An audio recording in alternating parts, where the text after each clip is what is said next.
नमस्कार मंडळी, जय जगन्नाथ सर्वांना. तर इथं मी भेंडीची भाजी बनवलेली आहे आणि तुम्हाला पण दाखवणार आहे कशी बनवायची. तर इथं मी 1/2 किलो भेंडी घेतली, स्वच्छ धुवून पुसून. भेंडीचा देठ कट करून टाकायचा आणि मधातून चीर पाडायची. शेंडा कट करून 2 भाग करून घ्यायचे भेंडीचे. असंच करून सगळ्या भेंड्या कट करून घ्यायच्या. तर इथं सगळी भेंडी कट करून घेतलेली आहे. गॅसवर कढई गरम करायला ठेवली आणि चमच्याभर तेल टाकले. त्याच्यामध्ये भेंडी टाकली आणि भेंडी तेलामध्ये परतून घ्यायची.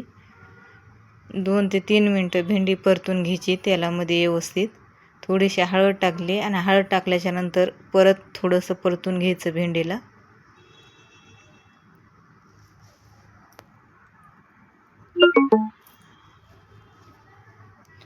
भेंडी परतली, आता उतरून घ्यायची. परत एकदा तेल टाकले आणि त्याच्यामध्ये 1 चमचाभर मोहरी टाकली, 1 चमचाभर जिरे टाकले आणि बारीक कुटलेला लसूण टाकला 1 चमचाभर आणि लसूण तेलामध्ये परतून घ्यायचं आहे. थोडासा लालसर रंग होऊ द्यायचा.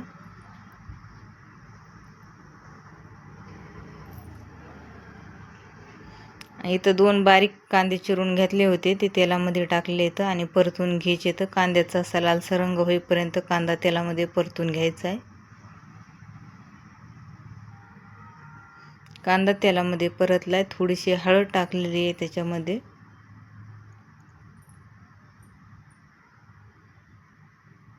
एक टोमॅटोची पेस्ट काढून घेतली होती आणि ती कांद्यामध्ये टाकलेली आहे आणि कांद्यामध्ये ती भाजून घ्यायची आहे.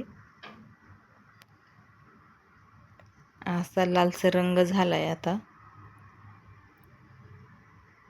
1 चमचाभर लाल काश्मीरी मिरची पावडर, 1 चमचाभर मीठ, 1 चमचाभर धना पावडर, 1 चमचाभर गरम मसाला, हे सगळं मसाले तेलामध्ये परतून घ्यायचे. तर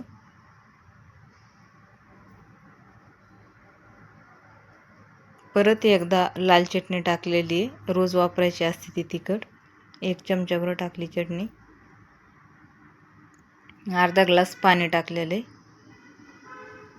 पाणी टाकल्यापासून 2-3 मिनटं शिजून द्यायचं हे असंच.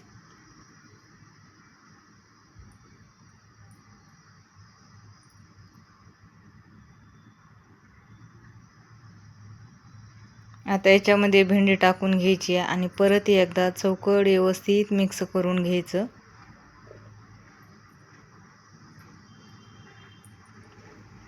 आता सगळीकडे व्यवस्थित मिक्स झाले. आता ह्याच्यावर प्लेट ठेवायची आणि प्लेट ठेवल्याच्या नंतर 2 ते 3 मिनटं झाकण ठेवायचं. 2 मिनटं होऊन गेले. आता भेंडी वापरली का नाही ती एकदा आधी हलवून बघायचं, नंतर चेक करून बघायचं, मग गॅस बंद करायचा.